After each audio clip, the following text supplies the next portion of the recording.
नमस्कार दोस्तों, मेरा नाम है विजय कुमार। आप देख रहे हैं कॉमिक्स पिटारा चैनल को। तो चलिए दोस्तों, तुलसी कॉमिक्स के शानदार स्टोरी को शुरू करते हैं, जिसका नाम है असली उत्तराधिकारी। तो आप देख सकते हैं इसका कवर पृष्ठ जो कि कुछ इस तरह का है। तो चलिए इसकी शानदार स्टोरी को शुरू करते हैं।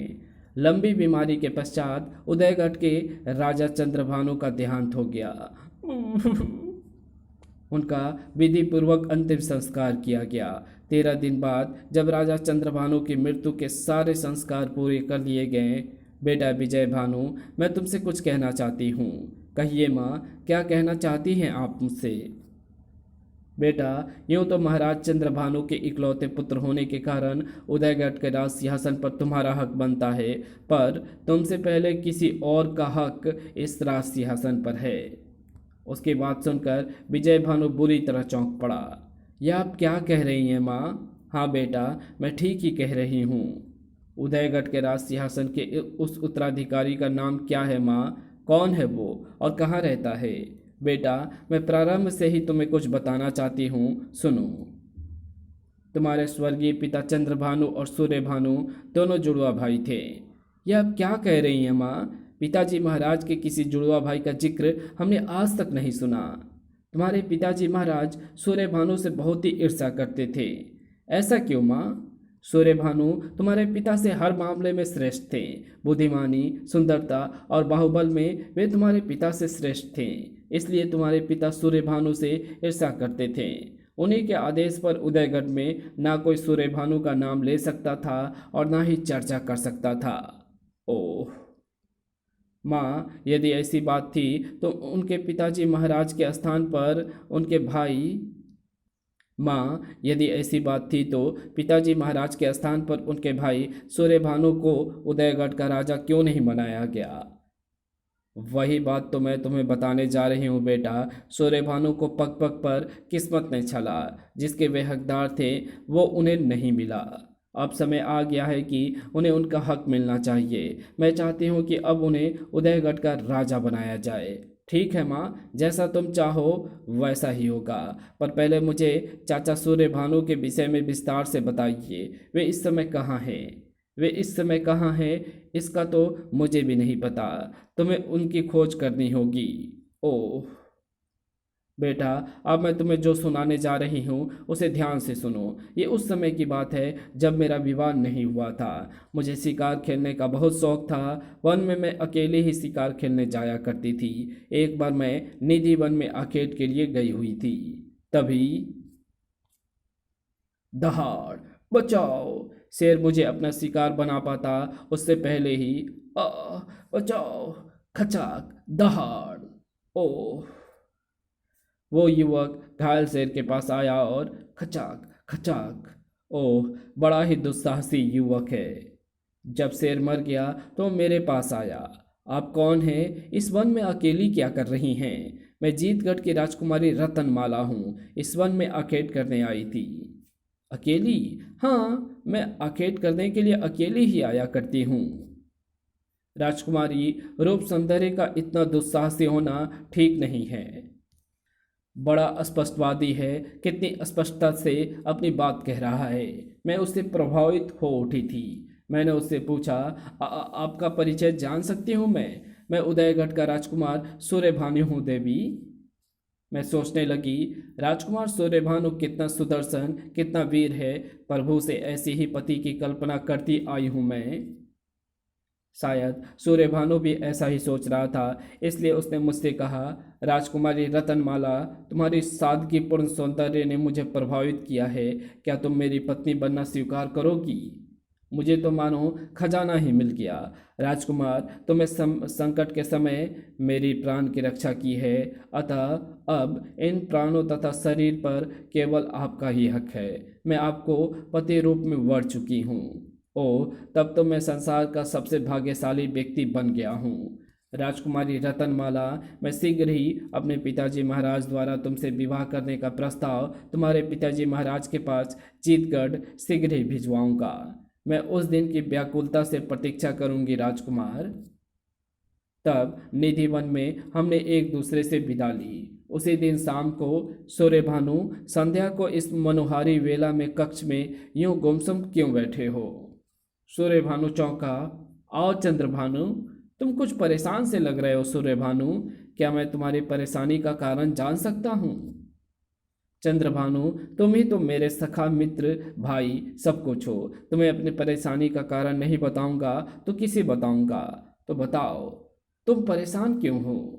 बात यह है चंद्रभानु, आज निधिवन में जीतगढ़ की राजकुमारी रतनमाला से हमारी भेंट हो गई। ओह, तो फिर? चंद्रभानु, राजकुमारी रतनमाला अप्सराओं से भी ज़्यादा सुंदर है। उसके सौंदर्य ने मेरा मन जीत लिया है। ओह, तो ये बात है। चंद्रभानु, हम दोनों ने विवाह करने का निर्णय लिया है, पर पिताजी महाराज से इस विषय में कहने से झिझकता हूँ। इसमें झिझकने की क्या बात है? पिताजी महाराज से इस विषय में बेझिझक कहो। नहीं चंद्रभानु, मेरे मन का संकोच ऐसा नहीं करने देगा मुझे। तो फिर तुम्हें इस कार्य में मेरी मदद करनी होगी। मैं इस मामले में तुम्हारी क्या मदद कर सकता हूँ भला? तुम्हें पिताजी महाराज से जाकर इस विषय में बात करनी होगी चंद्रभानु। यानी मैं तुम्हारा दूत बनकर पिताजी महाराज के पास जाऊं? हाँ मेरे प्रिय भाई, तुम्हें यही करना है। कर सकोगे मेरे लिए ये सब? क्यों नहीं करूँगा। भाई के काम भाई नहीं आएगा तो कौन आएगा? तो जाओ पिताजी से इस विषय में बात करो। मैं रतनमाला को वचन देकर आया हूँ कि जल्द ही मैं पिताजी महाराज से इस विषय का प्रस्ताव दूत द्वारा जीतगढ़ भेजूंगा। ठीक है, मैं अभी पिताजी महाराज के पास जा रहा हूँ। चंद्रभानु उसी समय अपने पिता हरिभानु से मिलने चल दिया। चंद्रभानु, तुमसे बड़ा मूर्ख दुनिया में दूसरा नहीं होगा। संसार की सर्वाधिक सुंदर नारी के लिए भाई का प्रस्ताव लेकर पिता के पास जा रहा है तू। बाजी तेरे हाथ में है चंद्रभानु। रूपवती रतनमाला से तू क्यों विवाह नहीं कर लेता? वो मन ही मन कोई जाल बुन चुका था। जब वो हरिभानु के पास पहुंचा, पिताजी महाराज, मैं आपसे कुछ कहना चाहता हूँ। कहो राजकुमार, क्या कहना चाहते हो? दरअसल पिताजी महाराज, कुछ कहने से पूर्व मैं आपसे एक वचन मांगना चाहता हूँ। वचन? वो किस लिए? मैं चाहता हूँ कि मैं आपसे जो भी मांगूँ उसे आप मना ना कर सकें, इसलिए मैं आपसे वचन मांगता हूँ। ठीक है, हमने वचन दिया। तुम जो मांगोगे हम वही देंगे राजकुमार। ये एक राजपूत का वचन है। पिताजी महाराज, मैं जीतगढ़ की राजकुमारी रत्नमाला से विवाह करना चाहता हूँ। ओह, इसके लिए तुम वचन मांगना चाहते थे? हाँ पिताजी महाराज, यदि रतनमाला मुझे नहीं मिली तो मैं आत्महत्या कर लूँगा। ओह राजकुमार, हम तुम्हें तुम्हारी बात पूरी करने का वचन दे चुके हैं, इसलिए हम इसी वक्त दूत को जीतगढ़ भेज देंगे। आपने मेरी बात मान ली पिताजी महाराज? हाँ बेटा। हरिभानु ने उसी समय जीतगढ़ के राजा जीतसेन को पत्र लिखा। राजा जीतसेन, हम अपने पुत्र चंद्रभानु के लिए तुम्हारी पुत्री। दूत पत्र लेकर रात में ही जीतगढ़ रवाना हो गया। दूसरी ओर चंद्रभानु, तुमने पिताजी महाराज से तुमने मेरे और रतनमाला के बारे में बात की। सूर्यभानु, सुबह तुम पिताजी महाराज के पास जाना, तुम्हें सारी बात मालूम हो जाएगी। उसी रात नींद सूर्यभानु से कोसों दूर थी। पिताजी निश्चय ही मेरी बात मान लेंगे। चंद्रभानु को पिताजी के पास भेजकर मैंने ठीक ही किया। रतनमाला की बात पिताजी महाराज के कानों में तो पड़ चुकी है। अब मैं बेहिचक पिताजी से इस विषय में बात कर सकता हूँ। अगले दिन प्रातः, आओ बेटा सूर्यभानु, कैसे आए? पिताजी महाराज, कल रात चंद्रभानु ने जीतगढ़ की राजकुमारी रतनमाला के विषय में आपसे बात की थी। हाँ की थी। हमने चंद्रभानु का प्रस्ताव मान लिया है और रात में ही दूत को अपना पत्र देकर जीतगढ़ रवाना कर दिया है। ओह, यानी रिश्ते को आप स्वीकार कर चुके हैं पिताजी महाराज? हाँ बेटा, चंद्रभानु का घर तो बसने जा रहा है। भगवान से यही प्रार्थना है कि तुम्हारे लिए भी कोई योग्य राजकुमारी मिल जाए। ये अब क्या कह रहे हैं पिताजी महाराज? चंद्रभानु किससे विवाह करने जा रहा है? जीतगढ़ की राजकुमारी रतनमाला के साथ उसका विवाह होगा पुत्र। ये कैसे हो सकता है महाराज? क्यों, इसमें बुराई क्या है? लेकिन पिताजी महाराज, ये गलत है। रतनमाला से चंद्रभानु नहीं, मैं विवाह करना चाहता था। क्या? लेकिन चंद्रभानु ने तो अपने विषय में बात की थी। ओह, उसने मुझे धोखा दिया है। मैं उसे जीवित नहीं छोड़ूंगा। ये विवाह नहीं होने दूंगा मैं। सूर्यभानु, होश की बात करो। जानते हो इस समय किसके सामने खड़े हो तुम? ये विवाह होकर रहेगा। अगर ये विवाह हुआ तो मैं आत्महत्या कर लूंगा, और अगर ये विवाह नहीं हुआ तो अपने दिए हुए वचन के टूटने के कारण मैं अपनी जान दे दूंगा। क्या तुम क्या तुम पृथु हत्या का अपराध अपने सिर पर ले सकते हो सूर्यभानु? ओ, मैं ऐसा कैसे कर सकता हूँ पिताजी महाराज? तो जो हो रहा है उसे हो जाने दो राजकुमार। इसी में तुम्हारी और राजवंश की भलाई निहित है। ठीक है पिताजी महाराज, आप जैसा चाहेंगे वैसा ही होगा। दुखी हृदय से सूर्यभानु चल दिया। दूसरी ओर बेटी रतनमाला उदयगढ़ से दूत राजा हरिभानु का पत्र लेकर आया है। अपने पुत्र के साथ वे तुम्हारा विवाह करना चाहते हैं। क्या तुम्हें स्वीकार है? जी पिताजी महाराज। फिर चंद्रभानु के साथ मेरा विवाह हो गया। विदा होकर मैं उदयगढ़ आ गई। सुहाग सेज पर जब चंद्रभानु ने मेरा घूंघट उठाया, तुम कौन हो तुम? मुझे नहीं पहचाना? मैं ही तुम्हारा पति हूँ। क्या बक रहे हो तुम? रतनमाला, मैं उदयगढ़ का राजकुमार चंद्रभानु हूँ। मेरे साथ ही तुम्हारा विवाह हुआ है। ये कैसे हो सकता है? राजकुमार सूर्यभानु कहाँ है? इसी महल के किसी कक्ष में अपनी बर्बादी पर आंसू बहा रहा होगा। सचमुच ऐसा ही कर रहा था सूर्यभानु। चंद्रभानु, तूने मेरी दुनिया बसने से पहले ही उजाड़ दी। ये तूने ठीक नहीं किया। इधर दूसरी ओर मेरे साथ बहुत बड़ा छल हुआ है। छल हुआ है या नहीं ये मैं नहीं जानता। मैं तो केवल इतना जानता हूँ कि आज से तुम मेरी पत्नी और मैं तुम्हारा पति हूँ। अपने भाग्य पर रोने के अलावा वो और कर भी क्या सकती थी।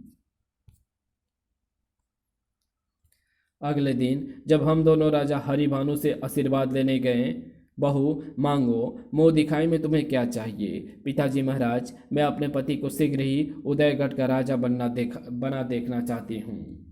ठीक है बहू, ऐसा ही होगा। और फिर हम उदयगढ़ का राजपाट चंद्रभानु को सौंपते हैं। आज से चंद्रभानु उदयगढ़ का राजा है। माँ, एक बात मेरी समझ में नहीं आई। जिसने तुम्हारे साथ छल किया उसी के उदयगढ़ का राजा बनाने की सिफारिश तुमने राजा हरिभानु से क्यों की? बेटा, तुम्हारे पिता ने मुझसे सौगंध ली थी कि मैं जब राजा हरिभानु से आशीर्वाद लेने जाऊं तो यही बात कहूंगी। चूंकि चंद्रभानु अब मेरे पति थे, इसलिए उनका कहना मानना अब मेरा धर्म बन गया था। ओह, उसके बाद क्या हुआ माँ? उसके बाद तुम्हारे दादा की आकस्मिक मृत्यु हुई। सूर्यभानु हर समय नशे में चूर रहने लगा। एक दिन हम सूर्यभानु को देश निकाला देते हैं। उसके बाद अगर किसी के मुख से हमने उसकी चर्चा भी सुनी तो उसकी जीभ खिंचवा देंगे। पिताजी महाराज को राजपाट तो मिल गया था, फिर चाचा सूर्यभानु के साथ उन्होंने ऐसा क्यों किया? बेटा, चंद्रभानु राजा तो बन गए थे, पर उन्हें हर समय सूर्यभानु से खटका लगा रहता था, इसलिए उन्होंने उसे देश निकाला दे दिया।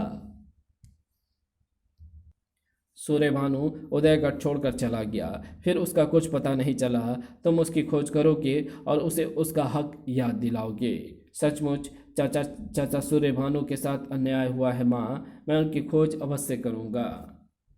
अगले दिन वो सूर्यभानु की खोज में निकल पड़ा। चाचा सूर्यभानु को मैंने आज तक देखा नहीं है, न ही उनका कोई चित्र देखा है। फिर उनकी खोज कैसे कर पाऊँगा मैं? सर्वप्रथम वो कुलगुरु के आश्रम में गया। कुलगुरु प्रणाम। ओ विजय भानु, यहाँ कैसे आना हुआ? कुलगुरु, मैं चाचा की खोज में निकला हूँ। आशीर्वाद दीजिए कि मैं अपने ध्येय में सफल हो सकूँ। ओ, तुम सूर्यभानु की खोज में निकले हो? आप उन्हें जानते हैं? अवश्य जानता हूँ। राज्य से निकाले जाने के बाद वो हमारे पास आया था। वो मरना चाहता था, तब उसे हमने अपने पास रखा था। ओ, अब वे कहाँ हैं? अब वे तपस्वी बन चुके हैं। तालवन में कुटिया बनाकर रहते हैं वे। कुलगुरु, मैं उनके पास जा रहा हूँ। ठीक है, जैसा तुम उचित समझो। विजय भानु चल पड़ा तालवन की ओर। मेरी खोज इतनी जल्दी पूरी हो जाएगी मैंने सोचा भी ना था। तालवन पहुंचने पर, युवक, कौन हो तुम? मैं आपका भतीजा विजय भानु हूँ चाचा जी। तुम रतनमाला और चंद्रभानु के पुत्र हो? हाँ चाचा जी। ओह, यहाँ कैसे आना हुआ पुत्र? चाचा जी, पिताजी की मृत्यु हो चुकी है। माँ से आपके विषय में पता चला। हम चाहते हैं कि आप चलकर राजपाट संभालें। ये कैसे संभव है पुत्र? चाचा जी, आपके साथ बहुत अन्याय हुआ है। आपको जो मिलना चाहिए था वही छिन गया। आपको बहुत कष्ट उठाने पड़े। चाचा जी, अब आप मेरे साथ उदयगढ़ चलिए। नहीं पुत्र, अब मैं सब कुछ त्याग चुका हूँ। तुम ही अब उदयगढ़ के राजा बनो। तुम ही वहाँ के असली उत्तराधिकारी हो। न्यायपूर्वक शासन करो, सुखी रहो, और यही मेरा आशीर्वाद है। विजय भानु भारी मन से वापस लौट आया।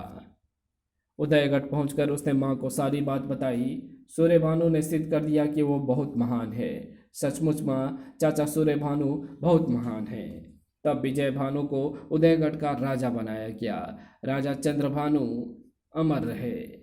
और इसी के साथ ये कहानी भी यहीं समाप्त होती है। तो आपको ये वीडियो कैसी लगी? वीडियो अच्छी लगी तो इस वीडियो को लाइक शेयर कमेंट ज़रूर कर देना। चैनल पर नया हो तो चैनल को सब्सक्राइब कर ऑल नोटिफिकेशन को सिलेक्ट ज़रूर कर लेना। Thanks for watching my videos.